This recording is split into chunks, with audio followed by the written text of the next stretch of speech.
এর চাইতে বড় নিষ্ঠুর আসমানের আল্লাহর জমিনের উপরে আসমানের নিচে আর কখনো তৈরি হয়েছিল বলে আমার মনে হয় না। ফেরাউনের তাও একটু হলে দয়া ছিল, একটু হলেও ফেরাউনের দয়া ছিল। নমরুদের একটু হলেও দয়া ছিল। আবু জেহেল কাফের ছিল কিন্তু এত নিষ্ঠুর না। হিটলার মানুষ মেরেছে কিন্তু এত নিষ্ঠুর না। এখন যদি ফেরাউন বেশি দেখতো, আমাদের এই লেডি ফেরাউনের কাছে সালাম দিয়ে বলতো, আমার এক ক্লাস ওপরে তুই মারা যাওয়ার পরে তারপর আমার ডাকবি। আমি 15 বছর আমার অন্তঃচক্ষু দিয়ে দেখেছি শয়তান বাংলাদেশে ছিল না। একদিন আসরের নামাজের উজু করতেছিলাম, হঠাৎ করে শয়তান উড়ে যাচ্ছে দেখলাম। দেখার পরে জিজ্ঞেস করলাম, ভাই কে তুই? কয় আমি শয়তান। কই যাস? কয় আমেরিকায়। কয় আমাদের দেশে থাকবি না। কয় আপনাদের দেশে শেখ হাসিনা আছে, ও না যাওয়া পর্যন্ত আমার দরকার নেই, কারণ আমার এক ক্লাস ওপরে পড়ে ও। এই কথা কি ঠিক বললাম না ঠিক বললাম? জোরে বলেন ঠিক না ঠিক? তাহলে কারোর জন্য কেউ কাঁদে আর কারোর জন্য কেউ হাসে।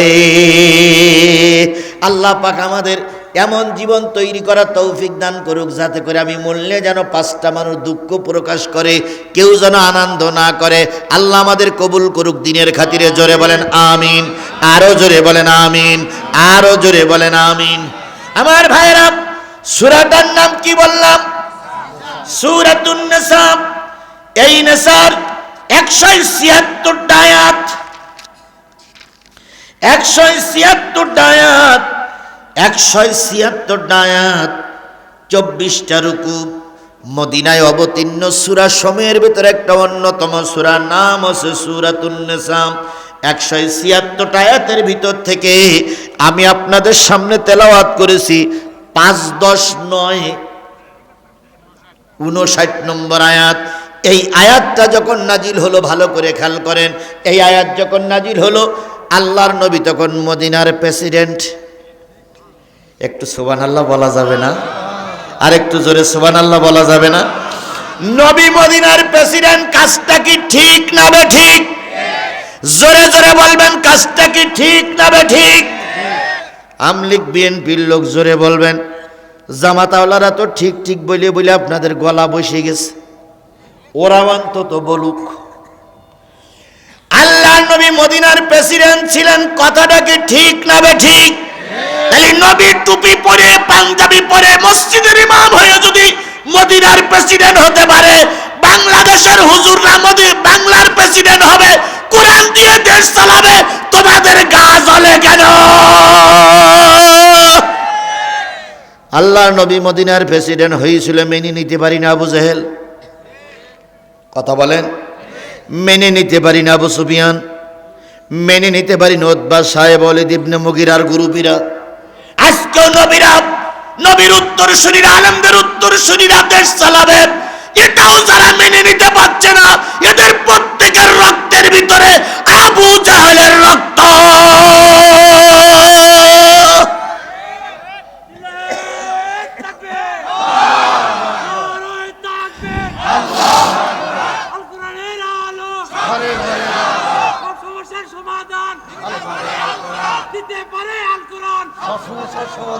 আল্লাহ আমাদের বোঝার তৌফিক দিক। যুবকেরা বলি, আমাকে ডেকে এনে তোমরা বিপদে পড়ো না। যদি দেখো লাইন খারাপ, ছোট্ট একটা কাগজে লেখবা যে হুজুর মাহফিল বন্ধ করে দেন, এমন দৌড় দেব কেউ আমার খুঁজে পাবা না। কারণ আমার আগের তো দৌড়ানো অভ্যেস আছে, আগের তো দৌড়ানো অভ্যেস আছে না ভাই? লাইট নিবেই দৌড়ানো অভ্যেস আমার আছে। জামা খুলে বগল দাবাই করে দৌড়ানো অভ্যেস আমার আছে। এই জামা খুলে শার্ট পরিয়ে, মাথায় পাগড়ি পরিয়ে, মাথায় রুমাল পেঁচাইয়ে, মুখে ডাব পেন্টেও দৌড়ানো অভ্যেস আমার আছে। সুতরাং আমি দারুণ দৌড়ে দৌড়াতে পারি। আমার দাড়ি পাগলিকে এমন দৌড়াতে পারি, আপনারা একটা আমার খুঁজে পাবেন না ভাই। এই জন্য যদি দেখো লাইন খারাপ, একটা সিট করতে পারি, এমন জোরে দৌড় মারবো কেউ খুঁজে পাবে না। পুলিশ পর্যন্ত খুঁজে পাইনি। পুলিশ মঞ্চের চারিপাশে এসে হাজির। হ্যাঁ, পুলিশ মঞ্চের চারিপাশে এসে হাজির। কেবল সিঁড়ি দিয়ে উঠতেছে, এমন সময় মাইক আলার, লাইট আলার বললাম, লাইট আলার দিল সুইচ অফ করি। পুলিশ তো জানে না যে লাইট অফ হবে, আর আমি তো জানি লাইট অফ হবে, ওর কাছে লাইন জানা নেই। এখন এক পা সিঁড়িতে আর এক পা নিচে, ও সিঁড়ির থেকে নিচে নেমেছে, আমি এদিক থেকে পিছনের কাপড় খুলে ওই পাশে গেছি, ছেলেরা আমাকে উঁচু করে নিয়ে চলে গেছে। লাইট দিয়ে পুলিশ এসে বলছে হুজুর কই? তো সভাপতি বলছে তাই তো, হুজুর তো এই জায়গায় ছিল, গেল ওখানে, পরের ছেলে হারাই গেল না তো। শেষ পর্যন্ত সভাপতি, সেক্রেটারি, ক্যাশিয়ার, পুলিশ সবাই খুঁজে দিয়েছে, আমি বাগাল দিয়ে চলে গেছি, গাড়িতে তুলে দিয়ে বলছি হুজুর চল যান, আমরা দেখতেছি। তাহলে তাহলে আন্তরিকভাবে দুঃখিত বিলম্ব হওয়ার কারণে। তাহলে পালানো অভ্যেস আমার, সুতরাং আপনারা ও টেনশন করেন না, যদি দেখেন লাইন খারাপ আমাকে বলবেন, আমি চলে যাব। আমার ভাইয়েরা, তাহলে কি আপনারা পালাই যাবেন না থাকবেন? সেই সময়ও ছিলেন। আমি আপনাদেরকে ধন্যবাদ জানাই। আমি বাংলাদেশের সব জেলায় প্রায় ওয়াজ করেছি, যত জেলার সাহসী মানুষ দেখেছি, সবচেয়ে আমার অন্তর দিয়ে দেখেছি বগুড়া জেলার মানুষগুলো বেশি সাহসী।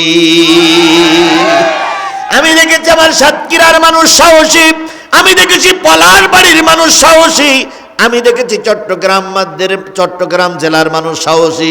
আপনারা সেই সাহসীর কাতারে আপনাদের নাম আছে। গোটা বাংলাদেশে আমি আপনাদের প্রশংসা করি, কারণ আমি যতবার দেখেছি ওরা বুক দিয়েছে, একটা বারের জন্য বগুড়ার মানুষ পিঠ দেয়নি। আপনারা সেই মায়ের সন্তান।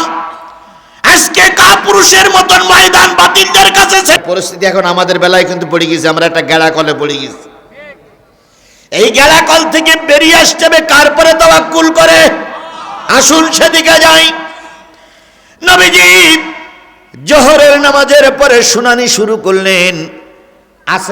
আসরোক্ত পর্যন্ত বাদী বিবাদীর শুনানি হলো, সাক্ষীদের শুনানি হলো, সাক্ষী প্রমাণে প্রতীয়মান হলো ইহুদি লিডার প্রকৃত চোর।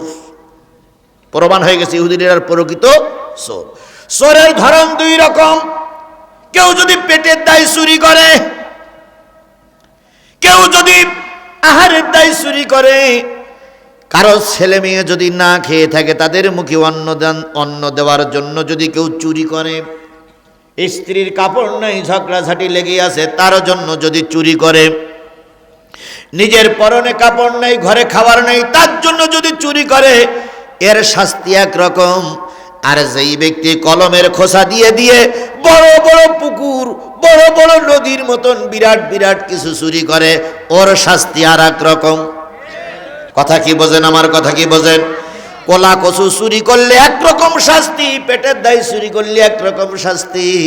আর যারা কলমের খোসা দিয়ে কোটি কোটি টাকা চুরি করে তাদের শাস্তি একরকম। ওই ইহুদি চুরি করেছিলেন পেটের দায় নয়, সংসারের দায় নয়, নিজে ধরি হবার লোভে বড় অঙ্কের চুরি করেছেন। রসুল সব কিছু শুনে সবাই সাহাবীরা বুঝলেন রসুল এখন সাক্ষী দেবেন, চোরের হাত কেটে দিতে হবে। সাহাবীরা বললেন চোরের কি করতে হবে? হাত কেটে দিতে হবে। এটা সব সাহাবীরা মনে করলেন। এবার সাহাবীরা চিন্তা করলেন কেবল ইসলামী রাষ্ট্র,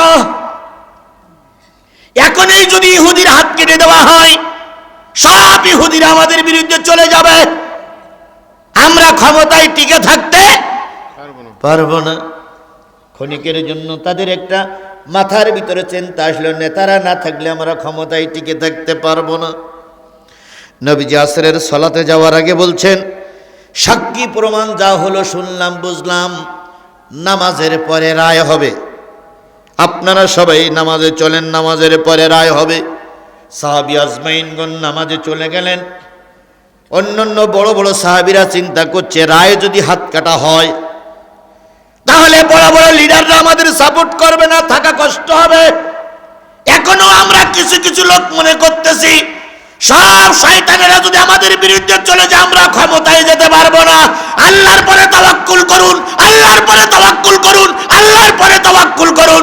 আল্লাহ যদি বাংলাদেশের ক্ষমতা হুজুরদের হাতে দিয়ে রাখে, কেউ থাকলেও দেবে, না থাকলেও দেবে।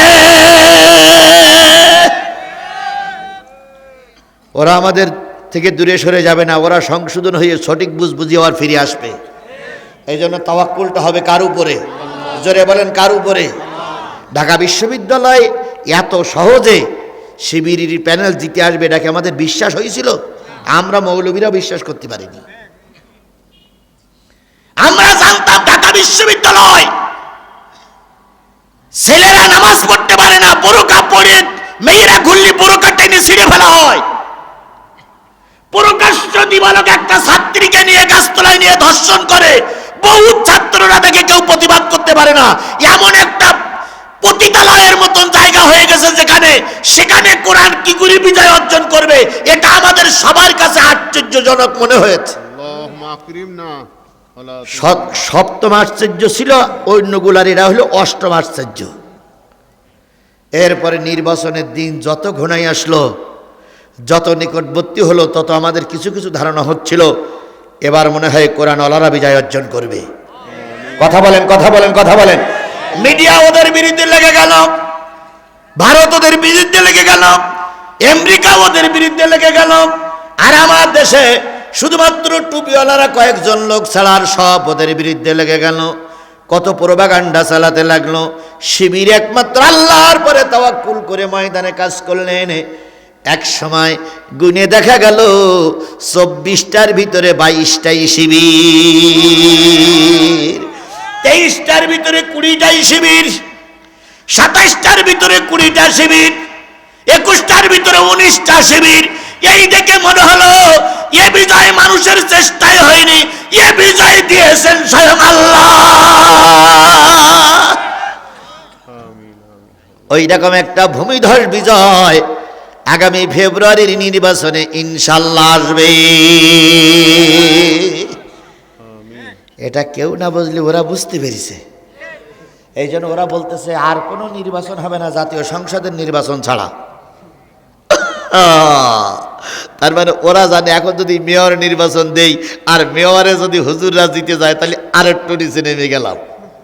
চেয়ারম্যান মেম্বারের নির্বাচন যদি দেই সব জায়গা থেকে যদি হুজুররা ওঠে তাহলে আরো নিচে নেমে গেলাম। এই জন্য চিন্তা করছে নিচে নামতে নামতে কতদূর নিচে নামবো তার ঠিক নেই। এই জন্য আগে জাতীয় সংসদ হোক, এখানে যদি জিতে যাই হলো, না হলো তো না হলো। এই জন্য এখন উঠে পড়ে লেগেছে জাতীয় সংসদ, জাতীয় সংসদ, জাতীয় সংসদ। তবে আমি আপনাদের একটা আগাম সংবাদ দেই, সত্যি হবে কি মিথ্যা হবে জানি না। যারা বলতে না জাতীয় সংসদে নির্বাচন দেন, ওরাই ছলে বলে কৌশলে খুব তাড়াতাড়ি 10-15 দিন পরে বলবে কি এখন ভোট দেওয়ার দরকার নেই। দেখবেন ওরাই বলবে এখন ভোট দেওয়ার দরকার নেই। কেন? খালেদা জিয়ার যে অবস্থা, খালেদা জিয়ার যে অবস্থা, আল্লাহ না করুক, আল্লাহ না করুক, আল্লাহ না করুক, যদি আল্লাহ বান্দিরি উঠাই দেয়। আর ওনাদের যে বড় লিডার সেটা বসে আছে লন্ডনে, উনি যদি না আসতে পারে তখন এনারাই বলবে এখন ভোট দিলে হবে না, ভোট পরে দেন। দেখবেন আমি বলেছিলাম, এটা আপনারা লিখে রাখেন। যারাই ভোট চাইছে তারাই আন্দোলন করবে। এখন ভোটের পরিবেশ নেই, এখন ভোট দেওয়া যাবে না। কারণ এখন দেশে কি নাই? নিরাপত্তা নাই, নেতা আসতে পারতেছে না, এখানে খুন হচ্ছে, ওখানে মারামারি হচ্ছে। তার মানে ও সব কিছু না, হুজুররা যত এগিয়ে যাবে ওরা দড়ি ধরে তত টানবে, তত টানবে, তত টানবে, তত টানবে।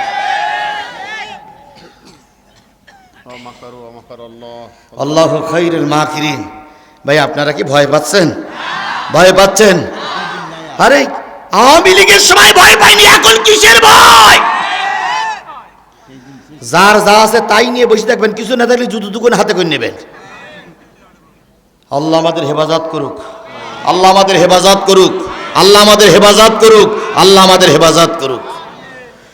দুই একজন লোক যদি ওঠে তাহলে ওর ইতিহাস একটু খুঁজবেন, শানে নজরুল খুঁজবেন যে উঠতেস কেন। আল্লাহ সবাইকে ধৈর্য ধারণ করে বসার এবং শোনার বোঝার তৌফিক দান করুক। আল্লাহ নবী আসরের সালাতের পরে এসে কি দেবেন? এই কথা বলেন, কি দেবেন? সাহাবী আজমাইনগণ চিন্তা করছে এখন যদি আমাদের আমরা হয়তো ক্ষমতা টিকাই রাখতে পারবো না, তাই সাহাবীরা চিন্তা করলেন নবীজির কাছে একটু সুপারিশ করতে হবে, এখন জানি ইহুদির বিরুদ্ধে রায়টা না দেয়। এই জন্য নবীকে 3টে অনুরোধ করব। রায় যদি দেন, রায় যদি দেন দুর্বল রায় দেবেন যাতে ওরা খেপে না যায়, অথবা মামলাটা শুনানি এখন করেন, রায় দেবেন 6 মাস পরে, অথবা মামলাটা শুনানি করেন, রায় দেবেন, কিন্তু রায় এখন কার্যকর করা যাবে না। কার্যকর করলেই ওরা আমাদের বিরুদ্ধে খেপে যাবে। এখন তো তাই মনে হচ্ছে শেখ হাসিনার ফাঁসির রায় হয়ে গেছে। আমাদের দেশের একদল লোক বলতেছে শেখ হাসিনার ফাঁসির রায় এখন কার্যকর করা যাবে না। কাপুরুষ কাপুরুষ কাপুরুষ! যার জন্য এতগুলো সেনা মারা গেল, যার জন্য আল্লামা সাঈদী মারা গেল, যার জন্য বিএনপির সালাউদ্দিন কাদের চৌধুরী মারা গেল, যার জন্য যার জন্য ম্যাডাম খালেদা জিয়াকে এক কাপড়ে কি বলে ক্যান্টনমেন্টের বাসার থেকে বের করে দেওয়া হলো, যার জন্য খালেদা জিয়াকে বাইরে বিরোধী বাহিনী পানির ট্রাক দিয়ে বন্ধ করে রেখেছিল। আগের কোন বক্তা যেন বলেছে কার গলায় পা দিয়ে ছুরি চালাইছিল? বজলুল হুদার। যার জন্য এতগুলো মানুষ মারা গেল, যার জন্য 2000 ছাত্র জনতা রাজপথে শহীদ হলো, তার ফাঁসির রায় কার্যকর করতে দেওয়া যাবে না। কোন বিয়াদব বলিস ও জিব্বা টেনে ভারতে পাঠাই দেব? এর যদি ফাঁসির রায়টা আমরা কার্যকর করতে পারি, আল্লামা সাঈদীর আত্মা শান্তি পাবে, শহীদ নিজামী সাহেবের আত্মা শান্তি পাবে, আব্দুল কাদের মোল্লার আত্মা শান্তি পাবে। কথা বলেন। বজলুল হুদার আত্মা শান্তি পাবে। 2000 ছাত্র যুবক জনতা মারা গেছে, এদের আত্মাগুলো শান্তি পাবে, শান্তি পাবে, শান্তি পাবে। আর বলতেছে শেখ হাসিনার ফাঁসি কার্যকর করা যাবে না, কেউ না হলে আমি কার্যকর করব। যদি বলেন হুজুর আপনার এত রাগ কেন? আমার নামে 20টা মামলা দিয়েছিল, এই পেতনির বাচ্চা, এই পেতনির বাচ্চা, এই ফেরাউনির বাচ্চা। আমি 5 দিন আয়না ঘরে ছিলাম এই ফেরাউনির বাচ্চার কারণে, এই ফেরাউনির বাচ্চার কারণে, এই ফেরাউনির বাচ্চার কারণে। বেশি সম্পদ পাওয়া যায়নি, কেবল 832 ভরি সোনা পাওয়া গেছে। 8টা, হ্যাঁ 2 লকারে, আরো অনেকগুলো লকার আছে এখনো খোলা হয়নি। এইভাবে আস্তে আস্তে আস্তে আস্তে আস্তে আস্তে আসবে। সরকার বিচারকরা বলে দিয়েছে যা পাওয়া যাবে সব গরিবের মাঝে বন্টন করে দেবা, ক্ষতিগ্রস্ত লোকের মাঝে বন্টন করে দেবা। আমি ডাক্তার মোহাম্মদ ইউনূসের কাছে একটা মেসেজ দিছি যে আমার ভাগে যেন কিছু পড়ে,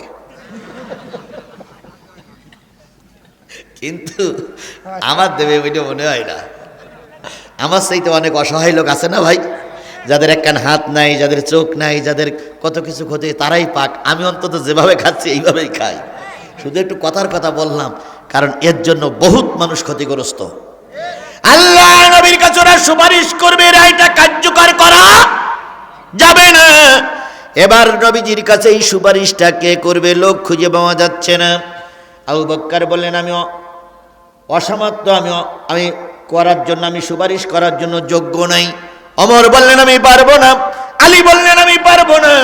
ওসমান বললেন আমি পারবো না। তখন সবাই মিলে যুক্তি করা হলো, ওই যে জায়েদ প্রথম শুরু করেছিলাম কি, নবীজির পালক পুত্র জায়েদ, এই জায়েদ যুদ্ধের ময়দানে মারা গেছে। ওই জায়েদের একটা ছেলে আছে, নাম তার ওসামা। কি নাম?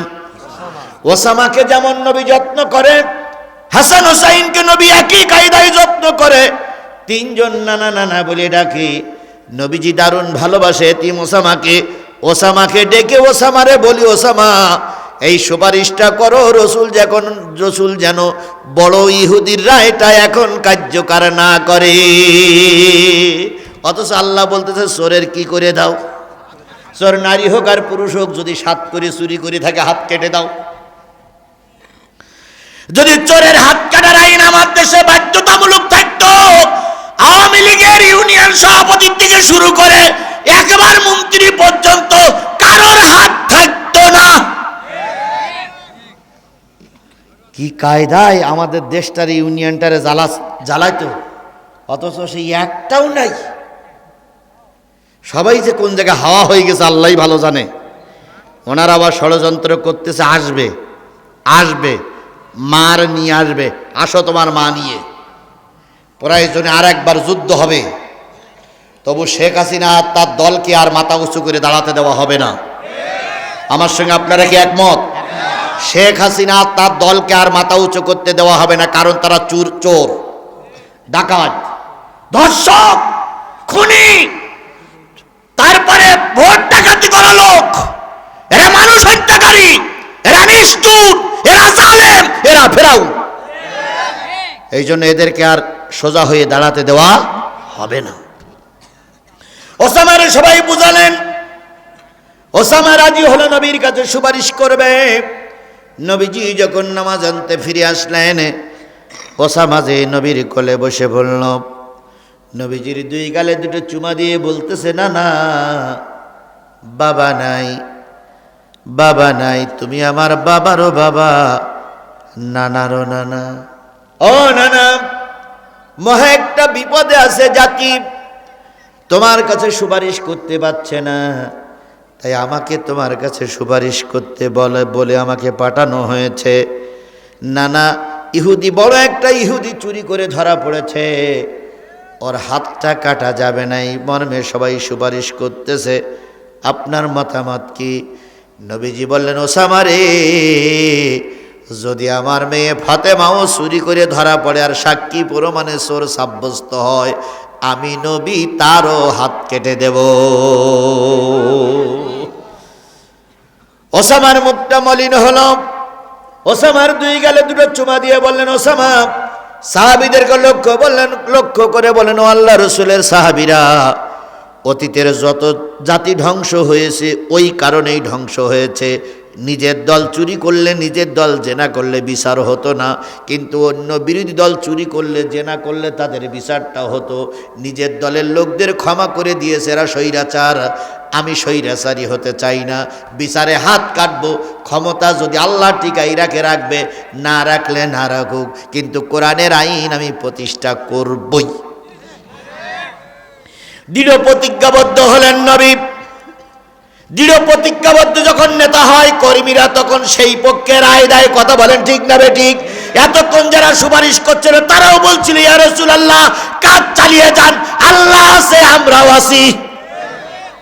ইহুদির রায়টা কার্যকর করা হলো, হাত কাটা গেল।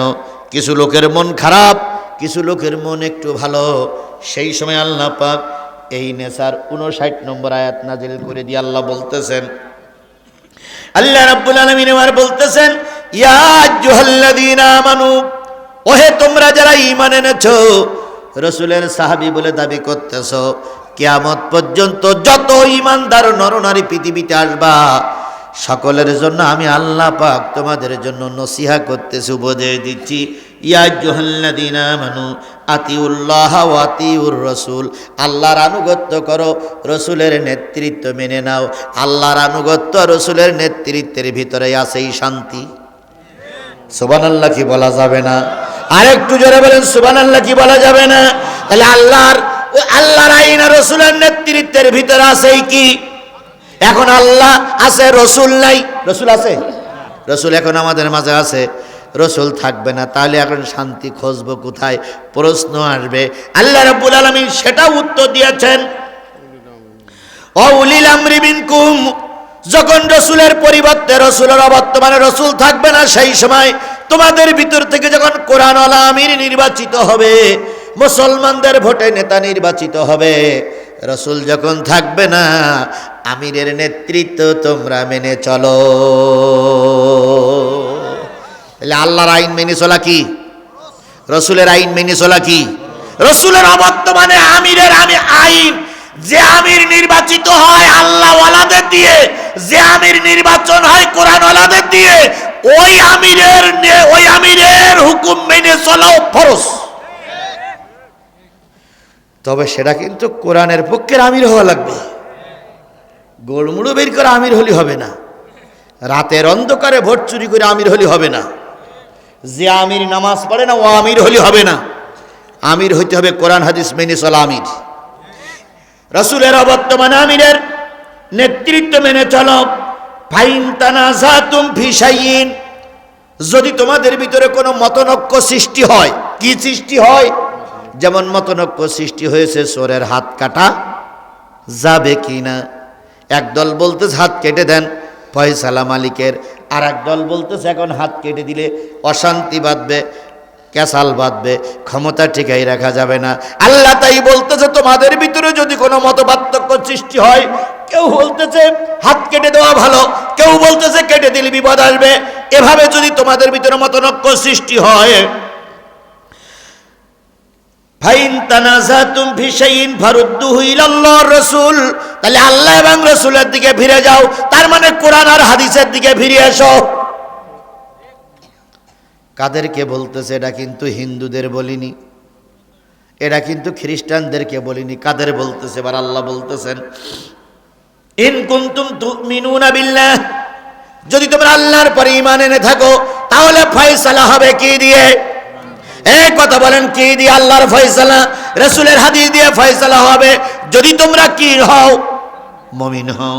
ইন কুনতুম তুমিনুনা বিল্লাহ, যদি তোমরা ঈমান এনে থাকো, ওয়াল ইয়াউমিল আখির, পরকাল আছে, এটা যদি তোমাদের বিশ্বাস হয়, জালিকা খায়রুই, এটা তোমার জন্য উত্তম, ওয়াহসানু তাবিলা, যদি বুঝে থাকো। তাহলে যদি আমরা বুঝি, তাহলে আমরা ফয়সালা করব কোরআন দিয়ে, হাদিস দিয়ে। আজও যদি সমাজ কোরআন আর হাদিস দিয়ে চলে, আমাদের ভিতরে শান্তি আসবে।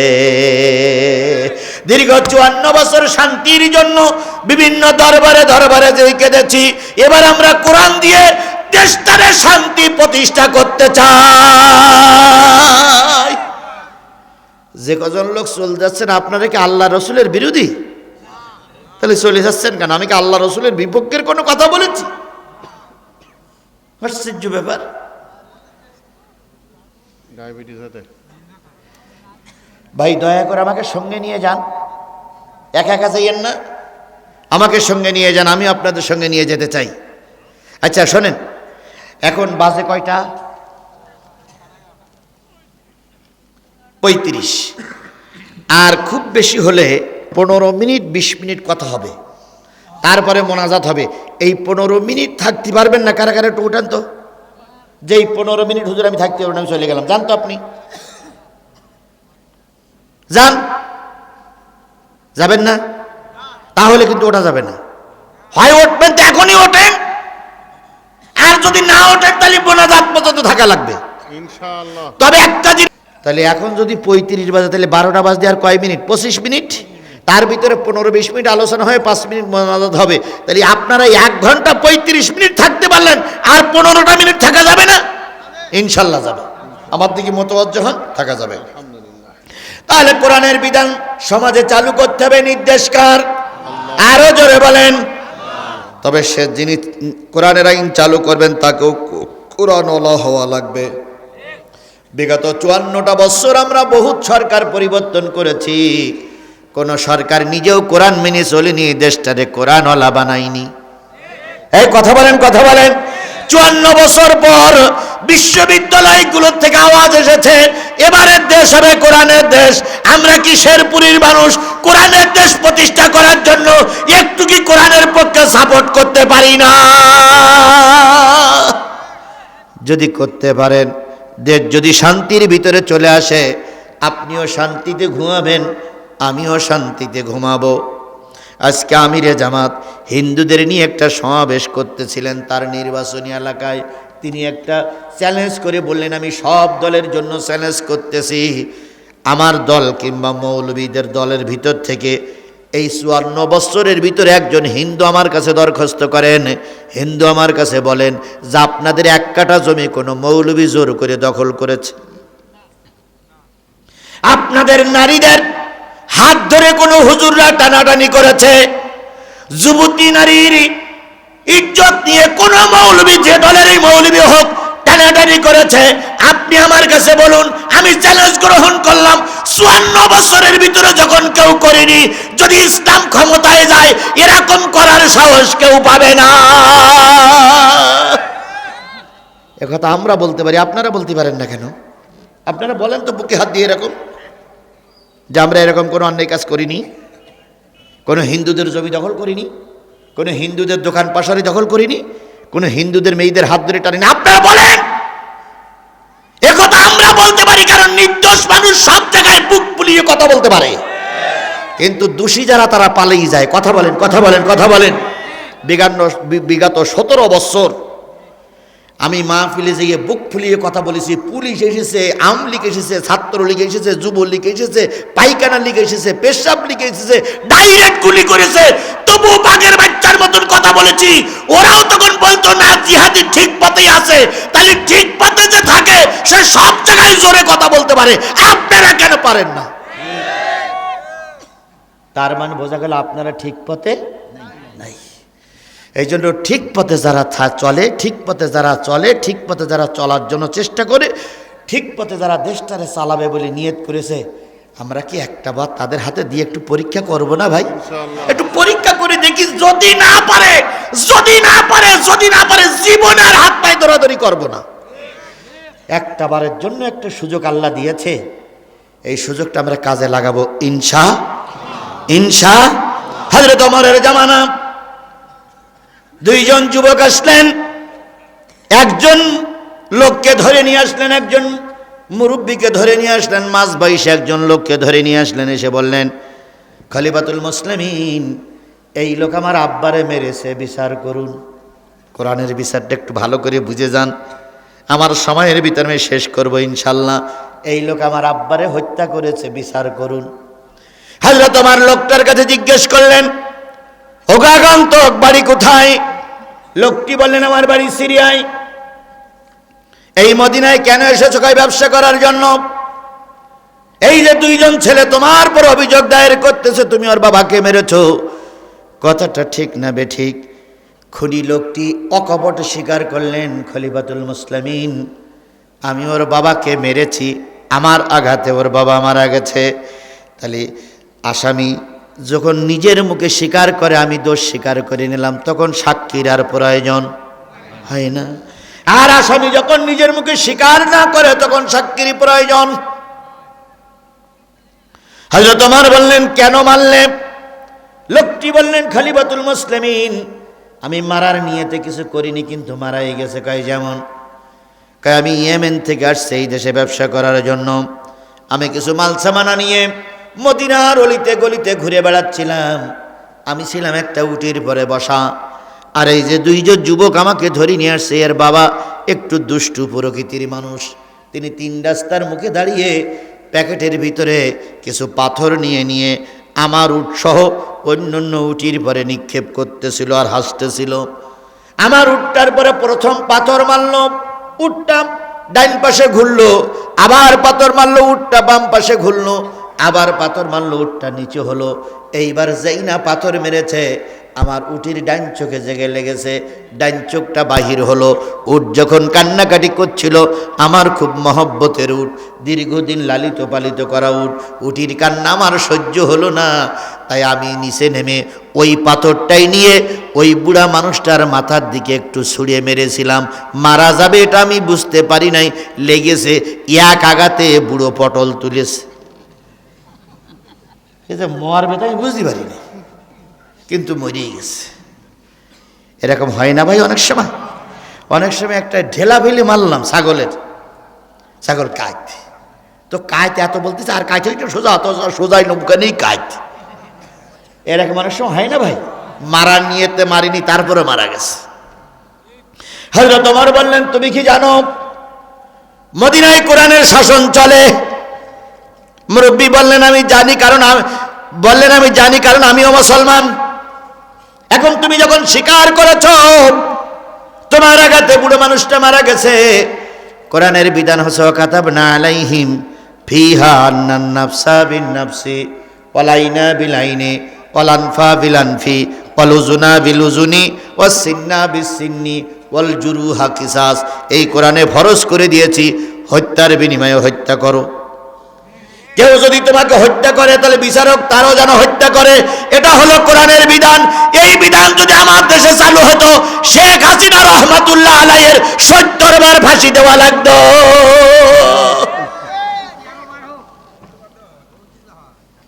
কথা বলেন। রহমাতুল্লাহ আলাইহি বলে উল্টো বসবেন না, আমি ওনার ওই যে বলতেছেন, ওই আগের আমলিগ লোকেরা বলতে আমাদের শেখ হাসিনার নামের শেষে রহমাতুল্লাহ আলাইহি বলতে হবে, তাই আমি বলি। আবার কেউ কেউ বলতে হজরত শেখ হাসিনা রহমাতুল্লাহ আলাইহি, এই জন্য ও হজরতও বলেছে, রহমাতুল্লাহ আলাইহি বলেছে। আমি ওই কথাটা আপনাদের বোঝানোর জন্য বলছি যে ভালোবাসার ঠেলায় হজরত বলেছে, রহমাতুল্লাহ আলাইহি বলেছে। কি ভালোবাসা, মায়ের কি টান, মা ছাড়া এরা বুঝতই না। সেই মা যখন চলে গেল, তোমার কথা একবারও ভাবলো না। এই কথা বলেন, ভেবেছে? যদি ভাবতো তাহলে যাওয়ার সময় সবাইকে নিয়ে যেত। খালেদা জিয়া কখনো সুস্থ হচ্ছে, কখনো অসুস্থ হচ্ছে। কানে কানে বলা হচ্ছে, ম্যাডাম বিদেশে নিয়ে যাওয়া হবে। খালেদা জিয়া একবার একটু সুস্থ হয়ে নাকি বলেছে, আমাকে দেশেই রাখো, কারণ আমি এদেশেই মরতে চাই, এদেশেই কবর হোক, বিদেশে আমার নিয়ে যেও না। এর নাম দেশপ্রেমিক। এর নাম কি? দেশপ্রেমী ফুটবল। আমাদের যে 7 জন নেতারে ফাঁসি ঝুলানো হলো, তার ভিতরে মীর কাসেম আলী ছিল একজন, ইসলামী ব্যাংকের ডাইরেক্টর ছিলেন উনি। তো উনি যখন আমেরিকার থেকে বিমানবন্দরে বাংলাদেশে আসতেছেন, তখন ওনাকে বলা হলো যে স্যার এখন বাংলাদেশে যাবেন না, আপনার বিরুদ্ধে গ্রেপ্তারি পরোয়ানা জারি হয়েছে, নেজামি সাহেব কাদের মোল্লার ফাঁসি রায় হয়েছে, আপনি গেলে কিন্তু এই ফেরাউনির বাচ্চারা আপনাকেও ফাঁসি দেবে। মীর কাসেম আলী বলেছিলেন, আমি যদি আমেরিকায় থাকি, মরণ যখন হবে তখন আমাকে মরতেই হবে। আমি যদি বাংলাদেশে যাই আর আমার মরণ যদি বাংলাদেশে লেখা থাকে তো মরতেই হবে। সুতরাং আমি বাংলাদেশের মানুষ, বাংলাদেশে মরবো, তবু মরার ভয় আমি আমেরিকায় পেলাই থাকবো না। এর নাম দেশপ্রেমিক। এর নাম কি? আর তুমি শেখ হাসিনা এত জনদরদি, এত মা জননী, ছেলেরা তারা গেল আর সবাইকে ফেলে রেখে চলে গেলে একবারও সন্তানদের কথা মনে হলো না। ও ডাইনি মা, ও রাক্ষসী মার জন্য তোমরা এখনো কুত কুত কুত কুত করতে চাও কেন? ও ডাইনি মা নয়, ও রাক্ষসী মা নয়। আমি সেদিনকে দেখলাম আফ্রিকার জঙ্গলে একটা গরু হঠাৎ করে এসে একটা বড় গাড়ি ব্যারিকেড দিচ্ছে। তো গাড়িটা এসে সম্মিলিত গাড়ি জঙ্গলের ভিতর দিয়ে চলে, গাড়িটা থামলো। গরুটা গেটের কাছে গিয়ে পাদে পাদে ইশারা করতেছে, গেটটা খোলো। তখন ড্রাইভার এবং সুপারভাইজার বললো, গেটটা খোলো দিন। গেটটা খোলার পরে সুপারভাইজারের কাপড়টা কামড়ে ধরে, গরু কামড়ে ধরে জঙ্গলের ভিতর দিকে নিয়ে যাচ্ছে। তা প্যাসেঞ্জার সহ সবাই যাচ্ছে, যেয়ে দেখে একটা কুয়ার ভিতরে ওই গরুর বাছুরটা পড়ি আছে। আল্লাহু আকবার। উঠতে পারতেছে না। তাই মা জননী বাসে ব্যারিকেড দিয়ে লোকজন দিয়ে সাহায্য নিতে যাচ্ছে। তাহলে একটা গরু তার মায়ের জন্য এত দরদ, একটা মা তার ছোট্ট বাচ্চার জন্য এত দরদ, আর তুমি ছিলে 18 কোটির মা জননী। তুমি যখন চলে গেলে গরু তার বাছুরির মায়া করে, আর তোমার এই সন্তানের জন্য একটু মায়া হইল না? ডাইনি বুড়ি, রাক্ষসী বুড়ি, ডাইনি বুড়ি, রাক্ষসী বুড়ি।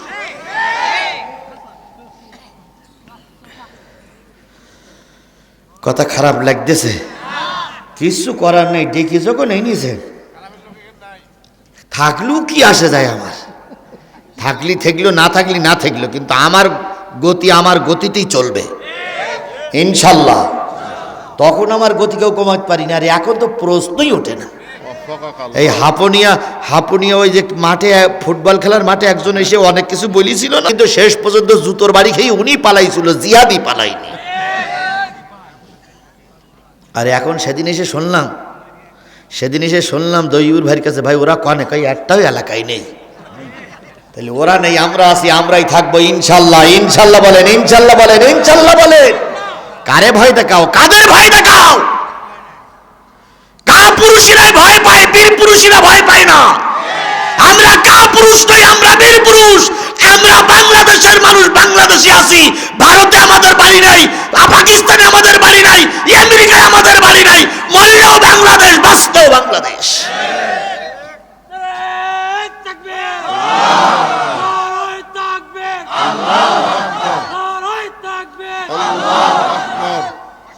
আমার ভাইরা, মীর কাসেম আলী চলে আসলেন, ফাঁসির রায় হলো, তবু তিনি বিদেশে পালাই থাকেননি। এর নাম কি বলেন তো? দেশপ্রেমিক দেশপ্রেমিক দেশপ্রেমিক।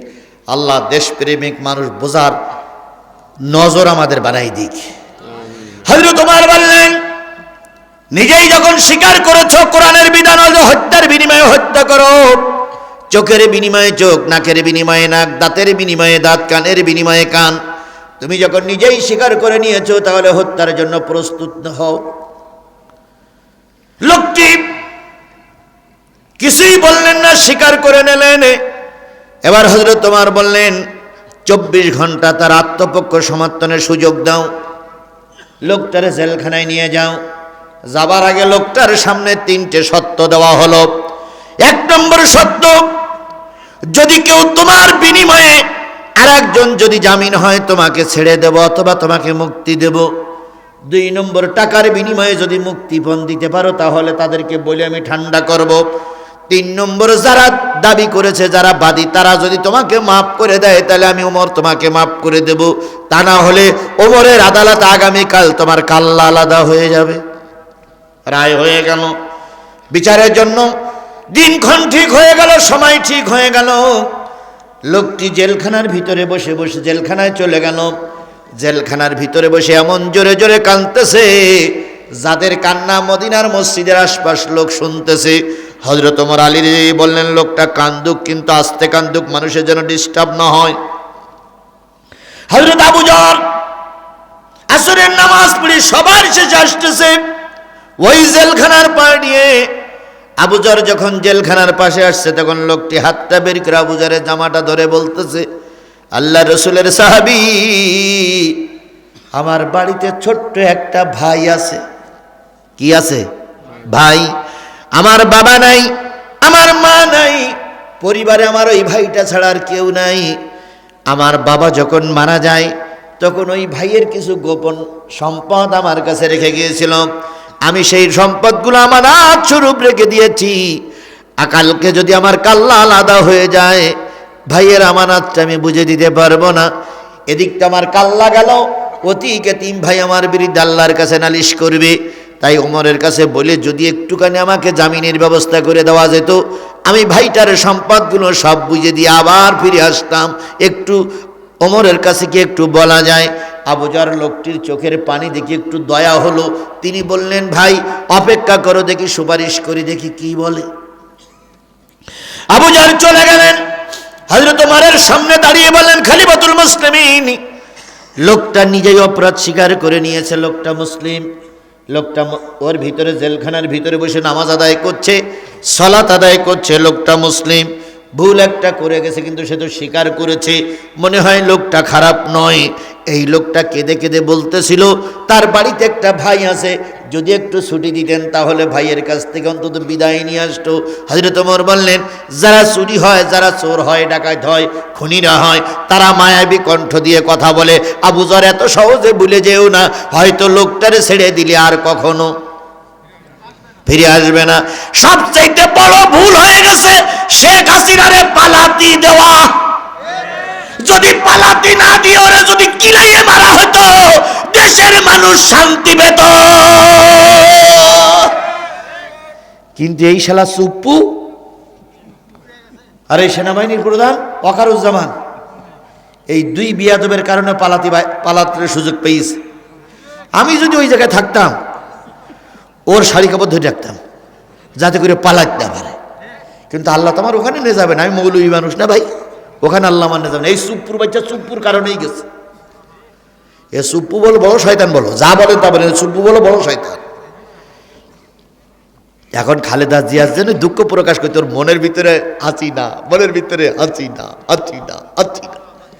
এখন খালেদা জিয়ার জন্য স্ট্যাটাস না দিলে টিকতে পারবে না, তাই খালেদা জিয়ার জন্য স্ট্যাটাস দিয়ে বড় শয়তান হলে চুপ্পু চুপ্পু চুপ্পু, তাও পাবনার চুপ্পু।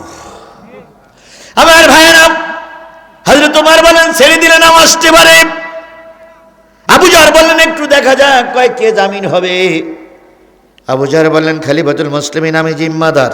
সুবহানাল্লাহ বলেন, আমি জামিনদার। হযরত ওমর বলেন, আবু যর 10 জনের জান্নাতের সার্টিফাই দিয়ে গেছেন আল্লাহর নবী, তার ভিতরে তুমি একজন। আল্লাহ রসুল যে 10 জনের সার্টিফিকেট দিয়েছেন দুনিয়ার থেকে, তার ভিতরে আবু যর একজন। হযরত ওমর একজন, আলী একজন, ওসমান একজন, আবু বকর একজন, এই 10 জনের ভিতরে আবু যরও আছে।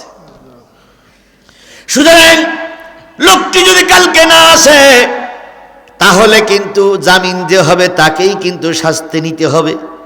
আবু যর বললেন, আল্লাহর ওয়াস্তে আমি শাস্তি মাথায় পেতে নেব, কিন্তু একজন মুসলমানের চোখের পানি দেখে আমি সহ্য করতে পারি না, ছেড়ে দেন, আমি হলাম জিম্মাদার, জামিনদার। কুল্লু মুসলিমিনা ইখওয়া, প্রতিটা মুসলমান আমরা কি? এই কথাটা আমরা বুঝি, আওয়ামী লীগ বুঝিনি। এই কথাটা আমরা বুঝেছি বলে নিরপরাধ আমলীগ বা যারা আমলীগের কোনো বড় পদে ছিল না, আমরা তাদের নামে কোনো মামলা, তারা বাজারে ঘুরে ভাই, এরা আমাদের সবাই ভাই, আমরা একই থানার মানুষ, একই সঙ্গে বসবাস করব, আমরা আর ইচ্ছা করে কোনো ভুল পথে যাব না ইনশাল্লাহ। আবু জাহল জামিন হলেন, লোকটারে ছেড়ে দেওয়া হলো। দ্রুতগামী বাহনে চড়ে তিনি এলাকায় গেলেন। নিজের ছোট ভাইটারে ডেকে বললেন, ভাই রে, এই কাজ করে আসছি, তুই আমারে বিদায় দে। ছোট ভাইটা বললেন, ভাই রে, তুই আমার জন্য ব্যবসা করতে গিয়েছিলি, এখন বিপদে পড়েছিস, বিপদটা 2 ভাই ভাগ করে নেব। সুতরাং তুই একা মামলা খাবি না, একলা তুই ফাঁসিতে ঝুলবি না, একলা তোর কাল্লা যাবে না, আমিও তোর সাথে আছি। 2 ভাই যুক্তি পরামর্শ করে আর ফিরে আসবে না, এই জন্য মাল সামানাগুলো যতটুকু বিক্রি করতে পারে বিক্রি করে দিয়েছে, আত্মীয় স্বজনেরা দিয়েছে, বাড়ি ঘরদোরগুলো অন্যরে দিয়ে 2 ভাই গ্রামের থেকে বিদায় আদায় নিয়ে আসবে। এদিকে পরের দিন আসরের নামাজের পরে ওই খুনির বিচার হবে। লোকটি আসলেন না। আল্লাহর নবীর সাহাবী হযরত ওমর আসরের নামাজ পড়ে বিচারালয়ে বসলেন। বসে আলীরে বলতেছে, আলী, কালকে সেই লোকটারে জামিন দেওয়া হয়েছিল, তিনি কি ফিরে আসছে? কয় না। কয় তাহলে তখন বিচার কার্য সম্পন্ন করা লাগবে, বিচারের জন্য তৈরি হও। আলী বললেন, কার বিচার করবেন? কয় আবু যরের বিচার করব, আবু যরের কাল্লা আলাদা হয়ে যাবে। সব সাহাবীদের চোখে পানি। কি কায়দায় ওমরের কাছ থেকে আবু যরের বাঁচানো যায়? কারোর সুপারিশ তিনি শুনতেছেন না, কারণ জামিন যিনি হয়েছে তিনি এই দায় দায়িত্ব নিয়ে, জামিন হয়েছে, দায় দায়িত্ব তারে নিতে হবে। এবার জল্লাদকে ডেকে বললেন, জল্লাদ, তোমার তরবারির ধার কেমন? কয় ধার কমপ্লিট। তুমি তৈরি? কয় তৈরি। এবার কালো কাপড় কোথায়? কালো কাপড় আনা হলো।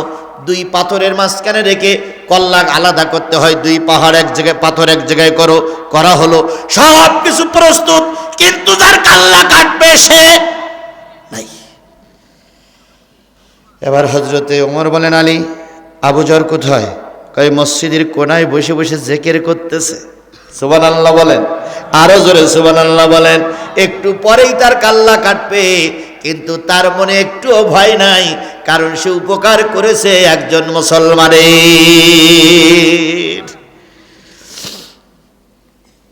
এবার 2 জন সাহাবী আবু যরের পিছনে দিয়ে সালাম দিল।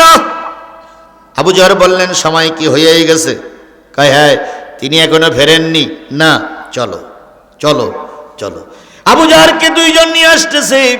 সমস্ত সাহাবীদের চোখে পানি। ওমরের দিকে তাকায়ে বলতেছে, ওমর, একজন লোক দোষ করলো, আবু যর একটু দয়া দেখালো, তার জন্য আবু যরের কাল্লাটা কাটা কি ঠিক হবে? ওমর বললেন, খামোশ বেয়াদব, আল্লাহর আইন প্রতিষ্ঠিত হবে, হত্যার বিনিময়ে হত্যা। এখন যদি এরে মাফ করে দেই, ও পালিয়ে গেছে, খুনিরা বলবে, খুনির যারা চোরে যারা মামলা করেছে তারা বলবে হযরত ওমর মুসলমানদের দিকে তাকাইয়ে মুসলমানদের বের করে দিয়েছে। হবে না। যদি ওমরও জামিন হতো, ওমরের কাল্লাও আজকে কাটা যেত। সবাই অবাক। সঠিক বিচার এখন শুরু হবে। এবার আবু যরকে কালো কাপড় দিয়ে ঘিরে ফেলা হলো। আবু যরকে কালো কাপড় দিয়ে ঢেকে ফেলা হলো। আবু যরকে সামনে নিয়ে যাওয়া হলো। আবু যরকে ওই 2 পাহাড়ের পাথরের মাঝখানে ঘাটটা লাগাই দেওয়া হলো। একটা কূপ দেবে, আবু যরের কাল্লা আর আবু যরের বডি, আবু যরের মাথার বডি আলাদা হয়ে যাবে। এবার আবু যরকে তওবা পড়াই নিলেন। আবু যরকে যা যা বলার দরকার তাই বলে নিলেন। এবার হযরত ওমর একটা রুমাল ধরে দাঁড়িয়ে আছেন। রুমালটা ফেলে দেওয়ার সাথে সাথেই জল্লাদ আল্লাহু আকবার বলে কোপ দেবে, আবু যরের মাথা আলাদা হয়ে যাবে। সাহাবীরা কাঁদতেছে, ছোট ছোট মানুষগুলো কান্দে, নারীরা কান্দে, সবার চোখে পানি। হায় রে বিচার, হায় রে ইসলাম। ইসলামের জন্য একজন নিরপরাধ মানুষ এখন জীবন দিতে যাচ্ছে। আর একদল মানুষ এই বিচার দেখে সহ্য করতে পারছে না, তাই বড় পাহাড়ের পরে দাঁড়িয়ে মালিকের কাছে কাঁদতেছে, মালিক তুমি একটু সাহায্য করো।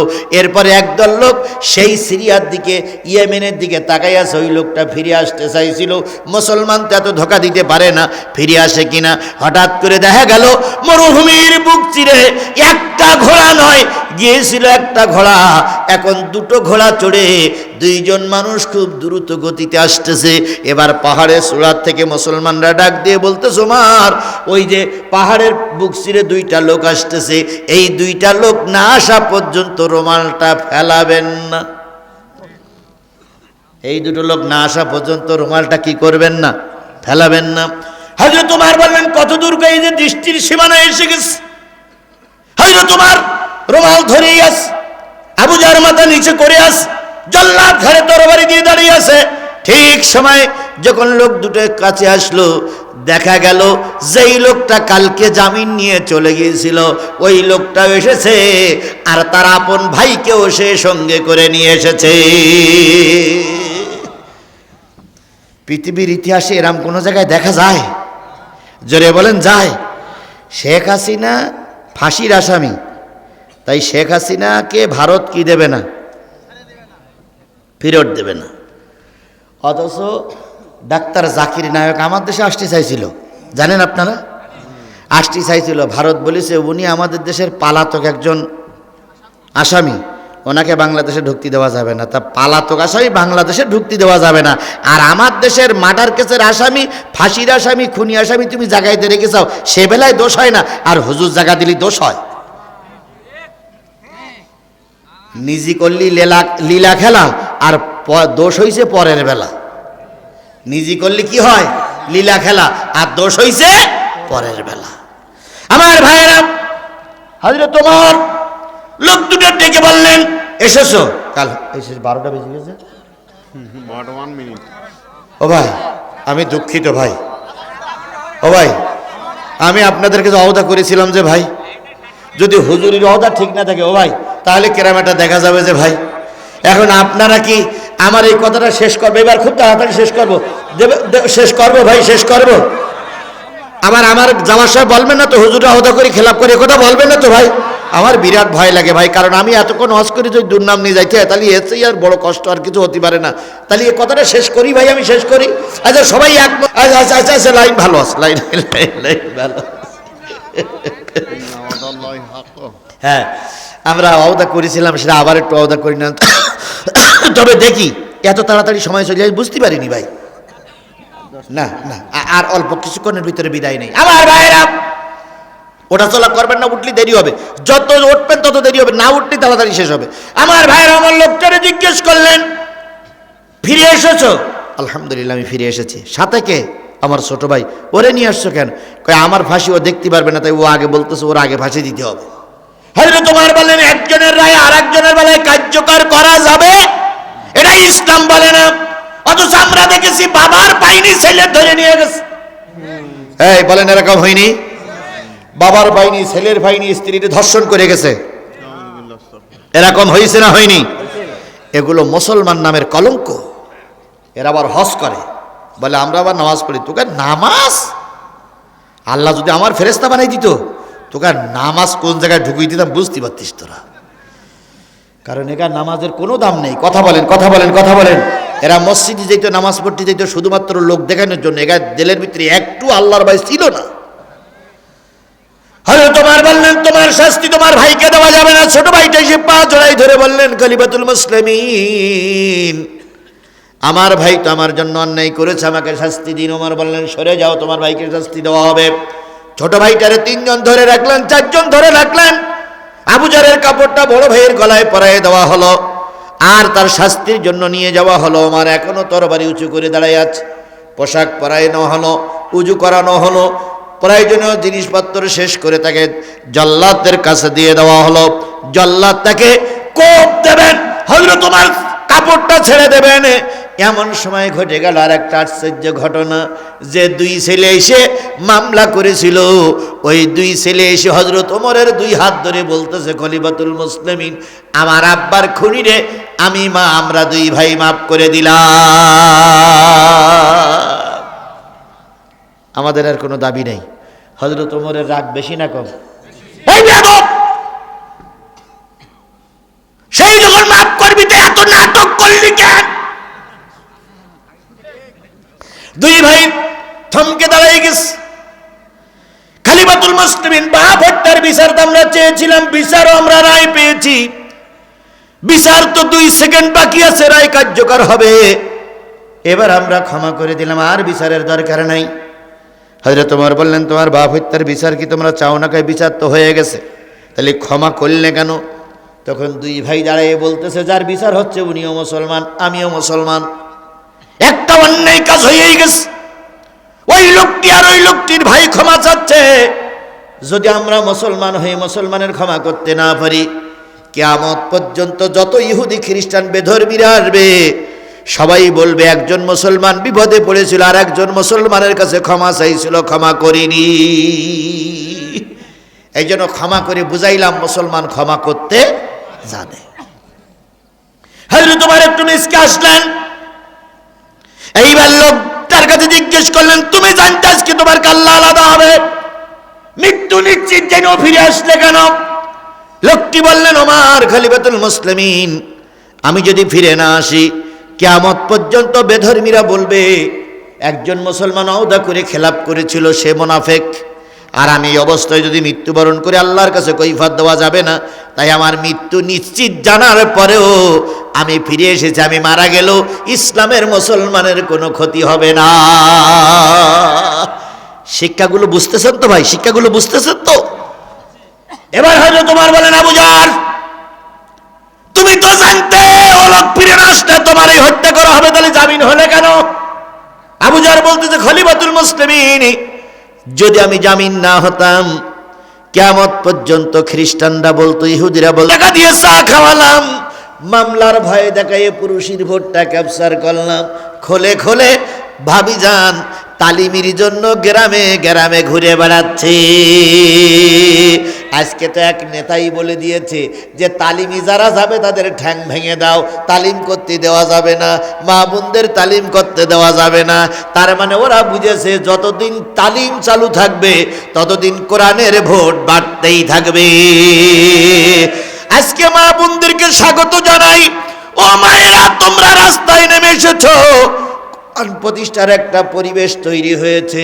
এই জন্য আল্লাহ পাক নেসাদের উপরে, মহিলাদের উপরে আল্লাহ বারাকা দান করুক।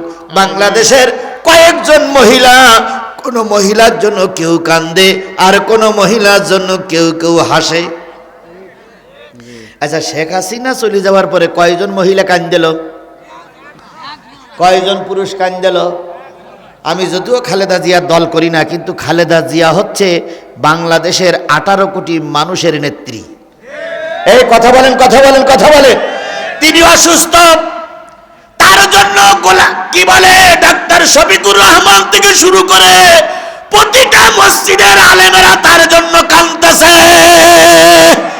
আর শেখ হাসিনা চলে যাওয়ার পর যতগুলো মিষ্টির দোকান ছিল, একটাও মিষ্টি ছিল না, সব আনন্দ করে মিষ্টি খেয়েছিল।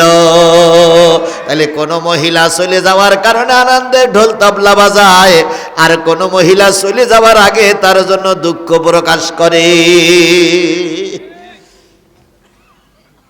মুজিবুর রহমান মারা যাওয়ার পরে জানাজা পড়া লোক খুঁজে পাওয়া যায়নি। আর আল্লামা সাঈদীর মৃত্যুর পর 3 দিনে 158 জন লোক বাংলাদেশে শাহাদাত বরণ করলো। হয় শুধু 58 না 158, দুটো আমার ঠিক মনে নাই, হয় শুধু 58 না 158 জন লোক 3 দিনে মৃত্যুবরণ করলো। অথচ শেখ হাসিনার জন্য একটা লোক রাস্তায় নামলো না। আবার উনি নাকি মানস কন্যা। কি কন্যা? তাহলে এই অমানুষ যদি মানুষ কন্যা হয়, এই অমানুষ যদি মানুষ কন্যা হয়, তাহলে অমানুষ কন্যা কোনটা? এর চাইতে বড় নিষ্ঠুর। কাছে কোন দোয়া? কয় বিসমিল্লাহির রহমানির রহিম। কাছে বিসমিল্লাহির রহমানির রহিম বললে কি হবে? কয় বিসমিল্লাহির রহমানির রহিম পা দিলে নদীর পানি শক্ত হয়ে যাবে, আমি পার হয়ে যাইতে পারবো। তখন হুজুর বলতেছে ঠিক তো। কয় হ্যাঁ হুজুর, আপনি তো শিখাইছেন। তো বলছে তাহলে হও দিন দিই। ছাত্রর বিশ্বাস আছে, হুজুরির বিশ্বাস হচ্ছে না। এত বড় নদী বিসমিল্লাহ বলে পা দিলি শক্ত হয়ে যাবে, বললি হইল। এখন ছাত্র এইবার বিসমিল্লাহির রহমানির রহিম বলে পা দিয়ে বুকি কোরআন শরীফ নিয়ে পার হয়ে ওই পারে চলে গেছে। ওই পারে যে বলছি হুজুর আসেন, কাছে আসবো তো নদীতে কত পানি রে খোকা। তো হুজুর আমি ডুব দিইনি, বসবো কি করে, আপনি আসেন। এখন যদি না যায় তাহলে হুজুর এটা প্যাস্টেসির ব্যাপার না। হুজুর ইতিহাস পার হইতে পারবো না ডুবে যাবো, পার হইতে পারবো না ডুবে যাবো। এইভাবে করে বিসমিল্লাহির রহমানির রহিম বলে চোখ বুঝে যেই পা দেছে আর হুড় মুড় করে পানিতে পড়েছে। হাবুডুবু পানি থেকে ওঠার পরে বলতেছে হুজুর, ছাত্র বলছে হুজুর কি হইল? কয়ে যায় বেটা বিসমিল্লাহ বলে পা দিলি পার হওয়া যায়? কয় হুজুর আপনি যেখান থেকে বলেছিলেন সেখান থেকে বিশ্বাস করেছিলাম আল্লাহর আয়াত সত্য, আল্লাহর কোরআন সত্য, আল্লাহ সত্য, আপনার কথা সত্য। এখান থেকে আজ পর্যন্ত আমার কোনোদিন ভিজদি হয়নি, আর আপনি অন্তরে বিশ্বাস করেননি, তাই আপনার হাবুডুবু খেয়ে মরতে হচ্ছে। সুতরাং আজকের এই মাহফিলে বসলে গোনা মাফ হয়ে যাবে। এই বিশ্বাস নেবে যে ব্যক্তি বসবে, আল্লাহ তার জীবনের সব গোনা মাফ হয়ে যাবে। আর যারা ওই রকম ইতিশুদ্ধ করে মাফ হবে বললেই হবে, আমি এই করেছি সেই করেছি, তার গোনা মাফ হবে না, ওর আসার দরকার নেই, আল্লাহ ওর কবুল করবে না। তাহলে আল্লাহ পাক আপনাকে আমাকে কবুল করেছে রসুলের তরিকা, এই জন্য রসুলের নামে দুরূদ আর সালাম সবাই মিলে বলছি সাল্লাল্লাহু আলাইহি ওয়াসাল্লাম। বন্ধুগণ, একদল টকবগে যুবক এই মাহফিলটার আয়োজন করেছে। তারা যাত্রা দেয়নি, সিনেমা দেয়নি, পুতুল নাচ দেয়নি, টেলিভিশনের নাচ নাচাইনি, কোনো ঢোল তবলা বাজায়নি, তারা দিয়েছে আল্লাহর কোরআনের মাহফিল। কথা বলেন ঠিক না বেঠিক? এই যুবকেরা যদি আজকের মাহফিলে ঋণ থাকে, আগামী বছর ওই যুবকরা দুই ভাগ হয়ে যাবে। একদল যুবক বলবে মাহফিল দিয়ে ঋণ হয়ে গেছি, যাত্রা গান দিয়ে ঋণের টাকা উঠে যাবে। এই কথা বলবে কি বলবে না? এই যে যুবকগুলো দেশে, সব যুবকগুলো কি কোরআনের হাফেজ? সব যুবকগুলো কি মাওলানা? তাহলে ওরা আজকে আমাদের থেকে মুখ ফিরাই নেবে যদি ওদের ঋণ থাকে, ক্ষতিগ্রস্ত হয়। সুতরাং আমরা এখানে যে লোকগুলো আসছি, নারী আর পুরুষ, সবাই যদি 50টা করে টাকা ওদের হাতে দেই, আমি কোরআন শরীফ বুকে নিয়ে বলতে পারি ওরা আজকের মাহফিলে ঋণ থাকবে না। আর যদি আমরা না দেই, ওরা ঋণগ্রস্ত হবে, আগামীতে কোরআনের মাহফিল এখানে চালু হবে না। তাহলে কোরআনটা চালু করতে চান না বন্ধ করতে চান? যারা চালু করতে চান তারা একটু হাত তোলেন তো দেখি, যারা চালু করতে চান। লিল্লাহি তাকবীর। যারা কোরআন চালুর পক্ষে তারাই হাত তুলবেন, যারা কোরআন বন্ধের পক্ষে হাত তোলার দরকার নেই, চালুর পক্ষের লোক হাত তোলেন। মাশাআল্লাহ, হাত নামান। এবার কোরআন বন্ধের পক্ষে কারা আছে তারা একটু হাত তোলেন। একটা নেবরে আল্লাহ, কেন সব জিব্রাইলি ছোট ভাই, সব ভালো লোক। আল্লাহ আপনাদের কবুল করুক, আল্লাহ আপনাদের কবুল করুক, আল্লাহ আপনাদের কবুল করুক। এইবারে যারা হাত তোলেন কোরআন বিজয় করে রাখবেন। এই হাত আগের হুজুর বলছিল কিয়ামতের দিন সাক্ষী দেবে চোখ, নাক, কান, হাত। আর একটা জায়গার কথা বলিস, ওটা আমি এখন বলতে পারলাম না বলি দুঃখিত। বলিস না বজলুর রশিদের ওয়াজ শুনেছেন আপনারা তো? উনি একবার ওয়াজ করতে যেই বলেছিল যে স্কুলে একটা ছেলে ছিল, নাম তার কালু। এই ওয়াজ সবার মুখস্থ না ভাই? নাম তার কি? কালু। তো কালুর গল্প মনে আছে না? যে একই জিনিসের হরেক নাম, হ্যাঁ হরেক নাম, নানান নাম, তা কেউ বলতে পারতেছে না। তা কালু ছিল সিট বেঞ্চের নিচে, শুনেছেন তো আপনারা? কালু হঠাৎ করে উঠে বলছে আমি বলতে পারি। তা যিনি কি বলে এক্সামিনে আইছে তিনি বলছে বলো তো, কসায় মাথায় থাকলে চুল, একটু নিচে নামলি, তার নিচে নামলি, তার নিচে নামলি, তার নিচে নামলি, এই পর্যন্ত বলার পরে স্যার বলছে কালু রে যা নামিস না, নিচে নামিস না।